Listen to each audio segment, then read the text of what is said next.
Pen, c'est à la fois la Shoah et la Gay Pride, le sentier et la cage aux folles, et c'est clair que de ce point de vue-là, elle est complètement sur une ligne pro-israélienne, ce qui est normal. Elle sait qu'il y a le pouvoir, qu'il y a l'argent, qui tient les médias, qui tient les banques. Par conséquent, elle va dans le sens du vent, c'est normal, hein. Elle n'a aucun courage, cette femme-là.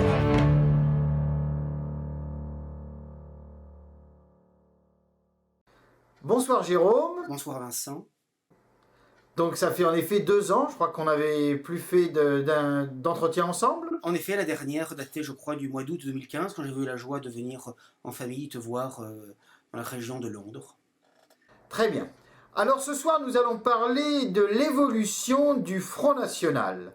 Je suppose que tu as beaucoup de choses à dire sur cette question.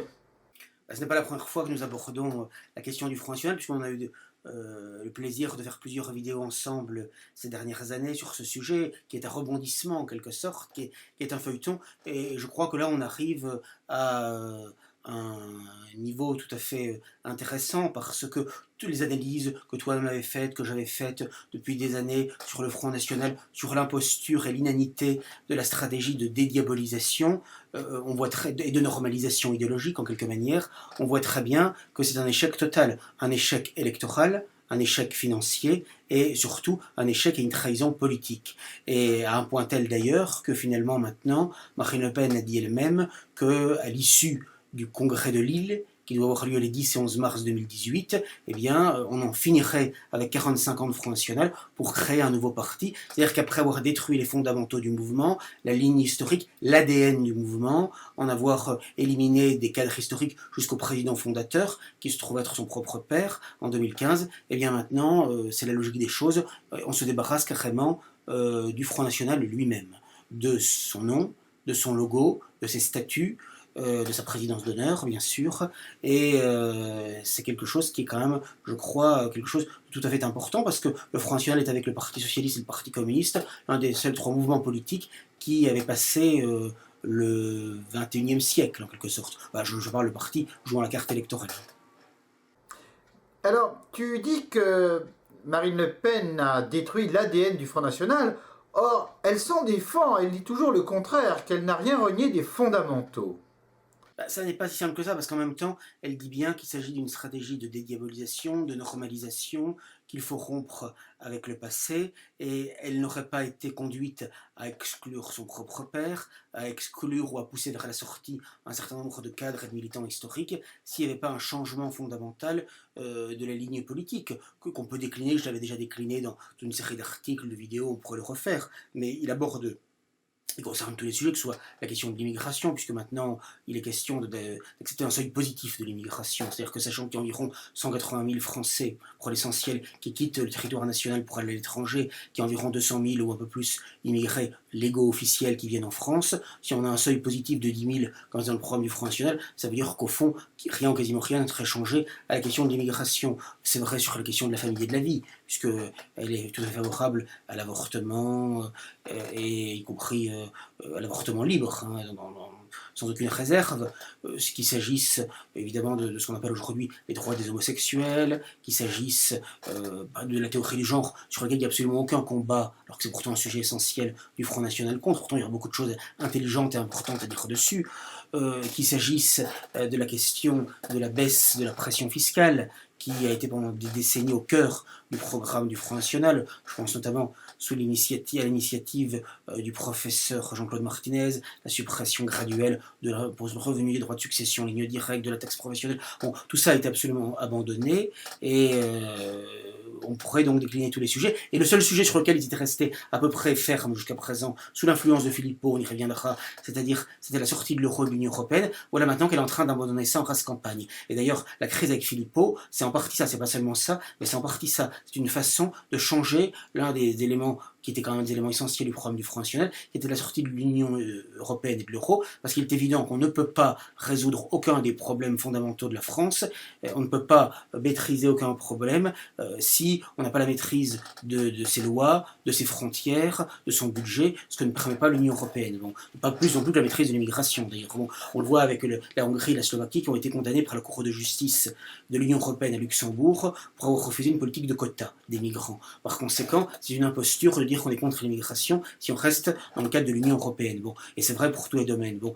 par conséquent, c'est une trahison, un reniement de plus. Ce n'est pas parce qu'elle a été nullissime dans un débat, parce qu'elle n'est pas au niveau, et qu'elle a été incapable de défendre de manière intelligente et cohérente et convaincante la sortie de l'euro de l'Union européenne, qu'il faut renoncer à cette mesure-là. Même si ça n'est qu'une mesure parmi d'autres d'un programme de redressement national. Mais c'est une mesure qui évidemment est indispensable. Alors, on pourra te répondre que cette stratégie de dédiabolisation sert avant tout à arriver au pouvoir, et qu'une fois au pouvoir, il pourra y avoir d'heureuses surprises et l'adoption d'un programme réellement nationaliste. D'abord, on voit très bien que le Front National n'avance pas vers le pouvoir.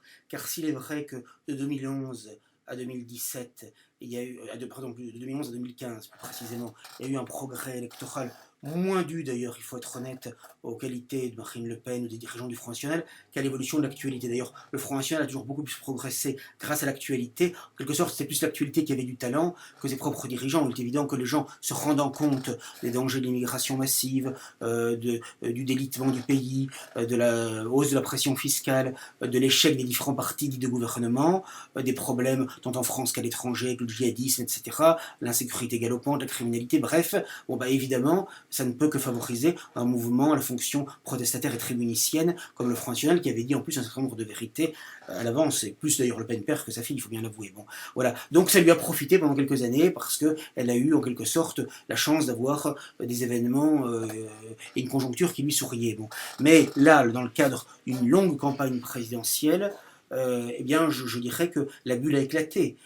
Ça correspond à tout ce qu'on avait dit et écrit depuis de longues années. Moi, ça ne m'a pas surpris, mais c'était peut-être au moment où beaucoup s'y attendaient le moins, lors d'un grand débat télévisuel entre les deux tours d'une élection présidentielle, que vraiment la bulle a éclaté, que le vernis a craqué et qu'on a vu qui elle était. Une incompétence abyssale, une vulgarité insupportable, une non-maîtrise des dossiers techniques et une attitude générale qui n'est pas digne de quelqu'un qui aspire à la fonction de chef de l'État, avec un rire ricanant, avec une attitude extrêmement désinvolte. Mais c'est Marine Le Pen, avec sa violence, sa brutalité, son côté hargneux et haineux. Les gens qui la connaissent bien savent comment elle est, mais je pense qu'il y a beaucoup de téléspectateurs ou même de militants de base qui ignoraient qui elle était. Je crois que c'était intéressant, c'était un sérum de vérité en quelque sorte, ces 2h30 de télévision. Je ne crois pas personnellement avoir jamais vu un précédent télévisuel d'un tel clash. Parce qu'il y a effectivement des débats où il y avait un vainqueur et un vaincu. Bon, on dit qu'en 1974, Giscard avait emporté sur Mitterrand. En 85, je me rappelle du débat Fabius-Chirac, où Chirac l'avait plutôt emporté. Bon, mais enfin, ça n'est jamais. Ou même Sarkozy contre Ségolène Royal en 2007. Enfin, si vous voulez, le perdant ne s'était jamais ridiculisé, discrédité au point de Marine Le Pen. Bon, il y avait un vainqueur au point, mais c'était pas un vainqueur par chaos, si vous voulez. Alors que là, véritablement, il y a eu un effondrement total. Et c'est pas simplement parce qu'on est un jour on est moins en forme. Ça arrive à tout le monde d'être moins en forme, d'avoir un peu l'esprit d'escalier, d'avoir peut-être une répartie imprécise. C'est gênant dans un débat présidentiel qu'on est censé avoir préparé, évidemment. Mais je dirais que ça n'est pas forcément dirimant si ça s'arrête là. Mais là, véritablement, c'était vraiment un désastre. C'était difficile même à voir et à supporter. Très bien. Alors, quel est pour toi l'avenir donc du Front National maintenant et plus généralement l'avenir de l'opposition nationale en France? Alors, je pense d'abord que, et sur ce point je suis d'accord avec Philippot, quand il dit finalement maintenant les dirigeants du Front National, ils vont gérer une rente électorale et puis c'est tout. Je crois que c'est très juste. Je crois que même si elle dit le contraire, parce qu'elle ne peut pas dire le contraire, évidemment, qu'ils aspirent toujours à aller au pouvoir, je crois qu'au fond d'eux-mêmes, sauf à être complètement fous, je pense qu'ils ont pris conscience, à supposer qu'ils n'allaient pas jusque-là, que ça n'est pas possible, compte tenu en plus du chef dont ils disposent. Mais je crois qu'en revanche, ils peuvent vivoter assez longtemps et assez confortablement. Je crois que c'est l'objectif. Marine Le Pen a 49 ans, beaucoup de gens autour d'elle sont encore relativement jeunes, et ça leur permet, sans travailler, sans rien faire, parce qu'au fond, ce sont des médiocres à des tirs au flanc, parce qu'on peut dire ce qu'on veut de Philippot, je suis très critique sur beaucoup de points, mais enfin, on ne peut pas contester que c'était un bosseur, un diplômé, et les gens autour de lui étaient plutôt comme des bosseurs. Alors que là, finalement, on en arrive à une médiocrité autour de Marine Le Pen, voilà, il y a une incompétence totale, hein, quand on y devait les rendre Saint-Just, des Alliot, que certaines mauvaises langues avaient appelle le crétin des Pyrénées, bon, ou son concubin, bon, et d'autres encore. C'est quand même assez effrayant hein, sur le plan humain et intellectuel ce dont il dispose. Bon. Donc, il est vrai qu'ils se ressemblent, ça semble. Bon. Mais donc, s'agissant des années qui viennent, non, moi je pense qu'elle peut très bien conserver 5, 10, 15% des voix, un peu plus, un peu moins, en fonction des événements, en fonction de la concurrence, de l'offre politique qu'il y aura autour d'elle.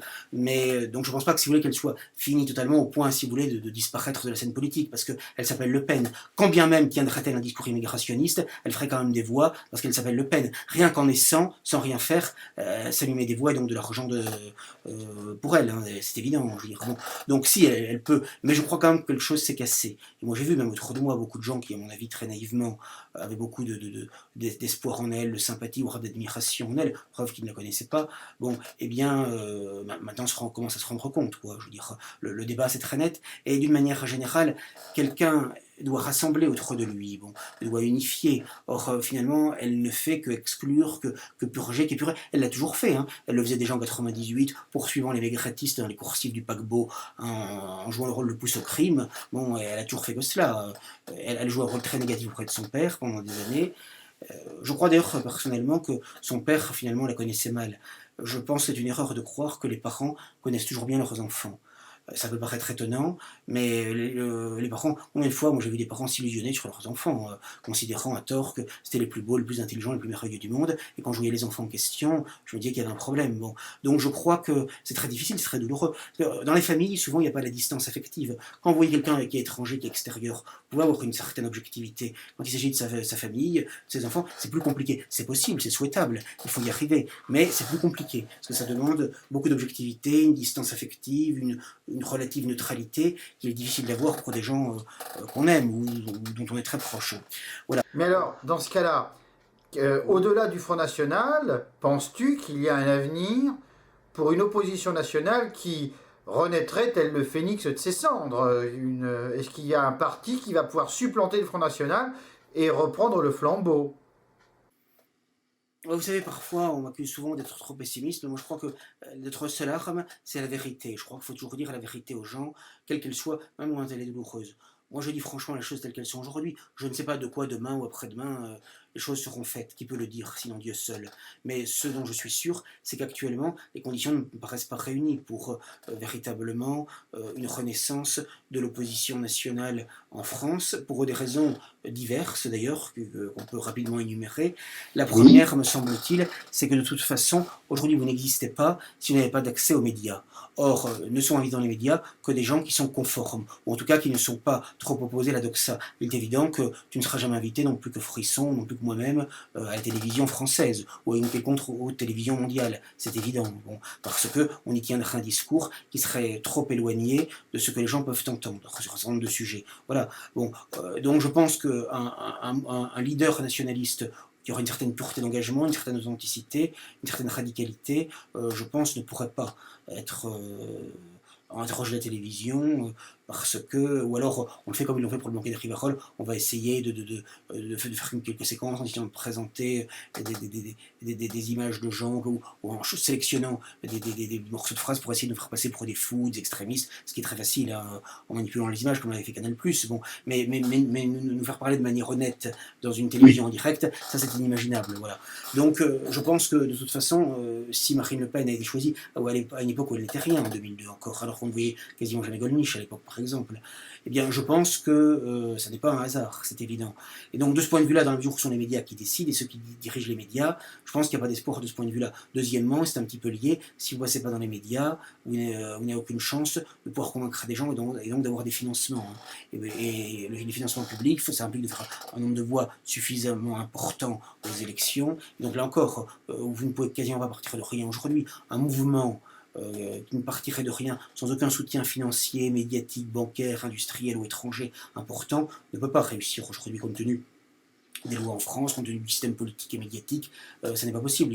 D'ailleurs, on voit très bien que, par exemple, même des mouvements à la droite du Front National, comme le Parti de la France, ou d'autres mouvements qui ont pu exister, comme la NDP de Roland Hélier à un moment donné, ça n'a jamais rien donné sur le plan électoral, ou le MNR de Maigret, qui pourtant lui avait été médiatisé à une époque, ça ne peut pas aboutir, parce qu'encore une fois, il faut l'accès aux médias, il faut le financement, et puis je pense aussi, c'est la troisième raison, Donc première raison, les médias, deuxièmement, les finances, c'est lié. Troisièmement, je pense qu'il y a une absence de chef.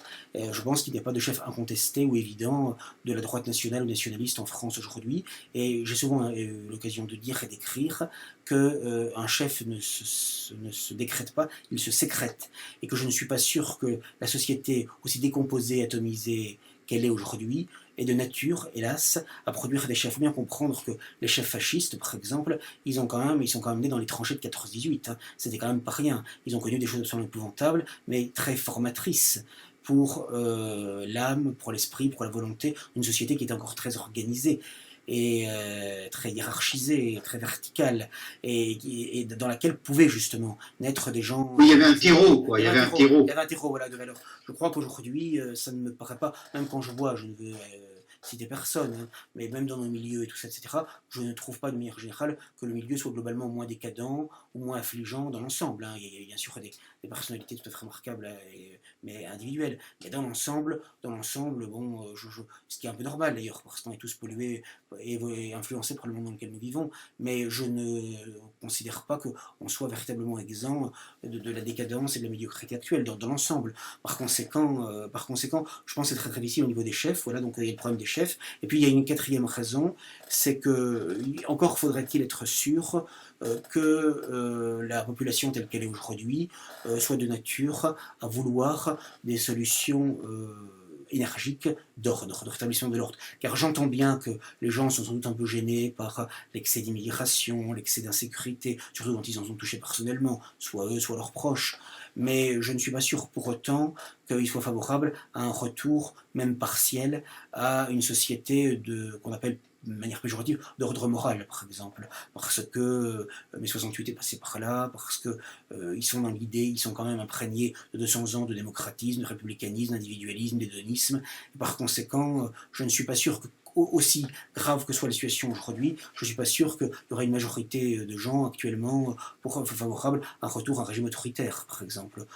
Oui, donc ce serait vraiment, cette quatrième raison, à mon avis, est essentielle. C'est-à-dire qu'en gros, on a l'opposition nationale que l'on mérite, et finalement, on pourrait, pour l'heure et à vue humaine, c'est un constat un peu sans espoir. Moi, je pense qu'il faut toujours se battre, évidemment, à vue humaine, dire la vérité, être, comment dirais-je, toujours à essayer de débusquer les mensonges, à essayer de se tenir droit, et essayer quand même d'éclairer un petit peu nos lecteurs. Mais ça, je crois que c'est quand même très, très important. Et s'il y a des opportunités, évidemment, les saisir. Mais honnêtement, moi, franchement, je crois qu'on ne peut pas mentir dans la vie et tout ça. Alors je sais bien que c'est pas très vendeur de dire ça, mais honnêtement, moi je ne vois pas en octobre 2017, aujourd'hui, de solution évidente. Parce que, en fait, vous avez deux solutions finalement de prise de pouvoir. Vous avez la solution électorale, légale, et la solution militaire. Je n'en vois pas d'autres, hein, des prises de pouvoir de l'État. Or, la première, on voit très bien qu'elle ne fonctionne pas. Elle ne fonctionne pas en France, mais quand on regarde bien, elle ne fonctionne nulle part en Europe. Puisque même en Autriche, finalement, ils ont échoué, ça de peu, mais ils ont échoué.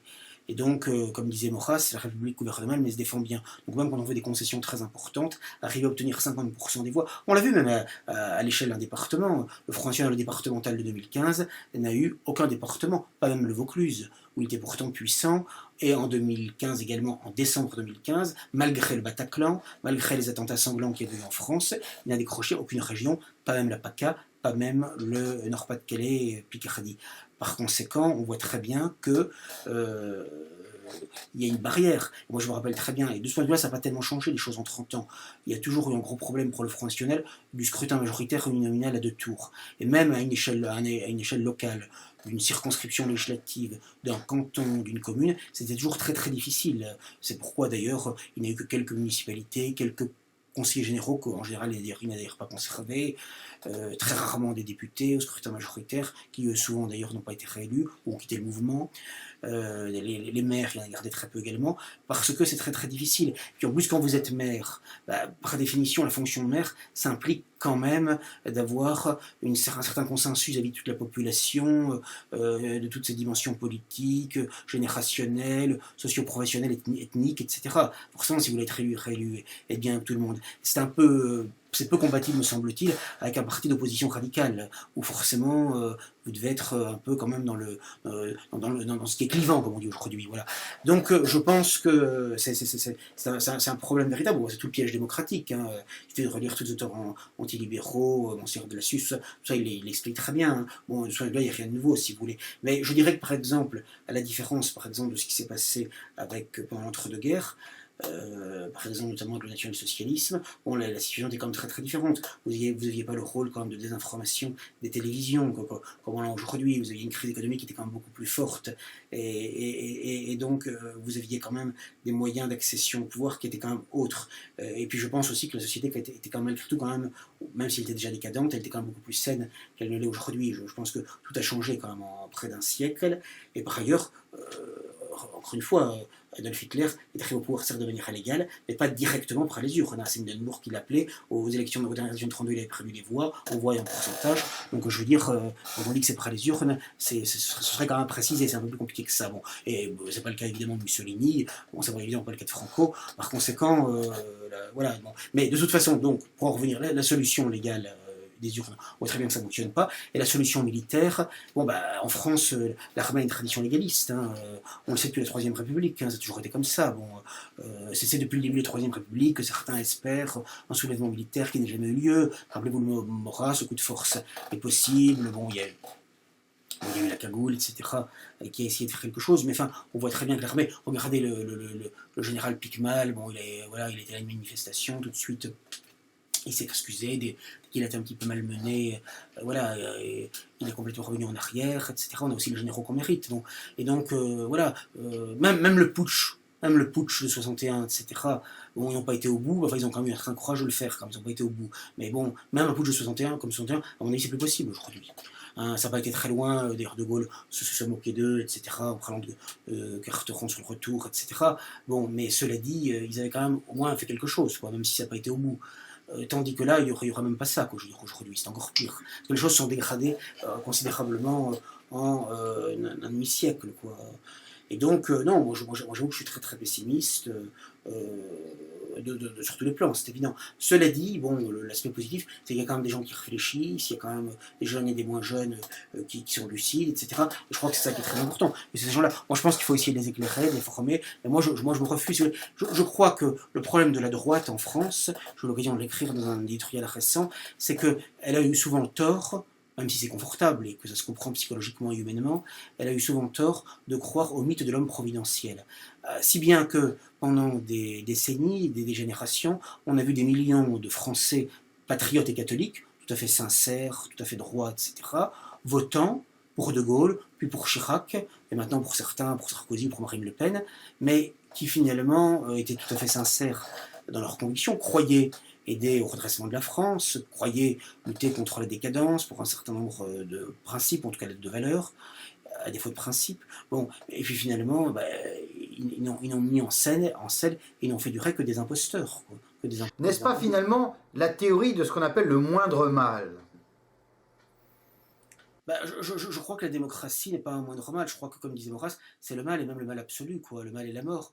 Parce qu'en réalité, on va toujours plus profond, quoi, dans le mal. Et j'ai quand même l'impression qu'il y a dans la démocratie moderne, renforcée sans doute par les moyens de communication modernes, que sont les télévisions et autres, les radios, une machine quand même à décérébrer. Parce que, par exemple, je prends un exemple qui m'a toujours frappé, moi j'ai connu de la famille, ou des relations, etc., qui étaient très chiraciennes. Bon. Mais c'était des gens qui étaient tout à fait de droite. Et vraiment de droite, même relativement musclés. Je dis pas que c'était des fascistes, hein, mais enfin c'était quand même une droite assez forte, quoi. Bon. Eh bien, quasiment jusqu'au bout, ils m'ont défendu Chirac. Alors que on sait tout de son personnage, qu'il était radical socialiste, qu'il a toujours dit que la seule haine au monde qu'il avait, c'était le fascisme. Un des premiers actes qu'il fait en 95, c'est de donner la carte d'ancien combattant aux brigades internationales, aux brigades rouges. C'est quand même un geste fort de faire ce qu'il a fait relativement sur la demande de Klarsfeld, donc sur la reconnaissance de la France coupable, de la déportation des Juifs, bon, etc. La France en tant que telle coupable, bon, voilà, et toute la politique qu'il a menée, qui n'est pas du tout une politique de droit dans aucun domaine, ni sur l'immigration, ni sur la sécurité, ni sur la fiscalité, ni sur rien. Et donc, néanmoins, cet homme-là il fallait voir jusqu'au bout comment il était applaudi à tout rompre pendant des minutes entières, debout, par les congressistes du RPR, dont tous n'étaient pas des gens achetés. Voilà, il y avait quand même une militant de base à la naissance du RPR, et c'était quand même impressionnant à voir quand on voit les images. Bon, de Gaulle, n'en parlons pas, avec le RPF, et même encore après, et tout ça. Et j'ai un peu l'impression, quand je voyais, bon, Sarkozy évidemment en 2007, mais quand je voyais les meetings de Marine Le Pen, qui, il faut le reconnaître, étaient quand même très pleins. J'ai vu notamment un meeting à Nice, là, entre les deux tours, c'était impressionnant, avec des drapeaux tricolores, sans doute de braves gens, tout ça. Mais je me disais, mais quelle imposture, ils se font voir complètement, ces gens-là. Ils ne méritent pas cette femme épouvantable qui n'a aucune culture, aucune conviction, qui elle-même disait d'ailleurs qu'on appelait la gauchiste du FN, quoi. Je veux dire, perdre son temps, son argent, son énergie pour elle, ça n'a aucun sens. Je rappelle d'ailleurs que c'est quand même très symbolique que le soir où elle a prévu, après avoir bâclé un discours qu'elle a lu péniblement, elle est allée danser pendant des heures du rock, alors que des millions de militants nationaux et d'électeurs nationaux étaient traumatisés par la victoire écrasante de Macron, quoi. La seule chose qu'elle a trouvé à faire, c'était de s'éclater, de se déhancher, de guincher, voilà, sur la musique endiablée pendant des heures, quoi. Enfin, ça en dit long, quoi, je veux dire. Hein. Comme si elle avait été en finale d'un jeu télévisé, qu'elle avait perdu, et puis maintenant on pouvait s'éclater et faire la fête, quoi. Voilà, bon. D'ailleurs, on l'appelle la nécleuse, ouais, enfin, c'est pas. Voilà. C'est justifié comme appellation. Bon, voilà. Donc, si vous voulez, c'est quelque chose quand même d'assez effrayant. Donc, non, honnêtement, la situation elle est dramatique, quoi. Mais il faut bien comprendre, et c'est peut-être ça qui est le plus difficile à admettre, parce que c'est douloureux, c'est que les gens, de toute façon, qu'on nous met en avant à la télévision, c'est des gens qui sont pourris, de toute façon. C'est des gens, de toute façon, qui ne sont pas droits moralement, qui n'ont pas des convictions fortes, qui, de toute façon, ne sont pas une solution. Moi, ça me paraît évident. J'ai mis du temps à le comprendre. Hein, ça, quand j'étais jeune, j'étais naïf comme tout le monde. Mais ça me paraît, après 30 ans de vie politique, ça me paraît quand même évident. Oui, on peut faire un constat qu'au bout de 30 ans, finalement, quand on se replace dans les années 87, ben, on n'a pas progressé du tout, finalement. On n'a pas progressé du tout. Moi, j'ai commencé effectivement, la première carte du Front National que j'ai pris, je me rappelle, j'avais 15 ans, c'était en 88, quoi. Et j'ai commencé effectivement à m'intéresser à la politique, au Front National, oui, au milieu des années 80, donc ça fait une trentaine d'années à peu près, et on n'a pas du tout progressé. D'ailleurs, quand je vois les scores que faisait le Front National lorsqu'il a émergé, bon, 10-12% des voix, sincèrement, je pense que s'il y a des élections là dimanche prochain, je pense que je suis pas sûr que le Front fera plus que 10 ou 12, hein, honnêtement, je veux dire, voilà, parce que avec le comportement de Marine Le Pen, tout ce qui s'est passé, les divisions internes, l'incohérence de la ligne politique, bon, voilà, donc finalement tout ça pour ça, alors que le pays s'est considérablement aggravé, enfin les conditions pardon, du pays sont considérablement aggravées dans tous les domaines, que ce soit l'école, la criminalité, l'immigration, l'immoralité, enfin tous les domaines, la fiscalité, etc.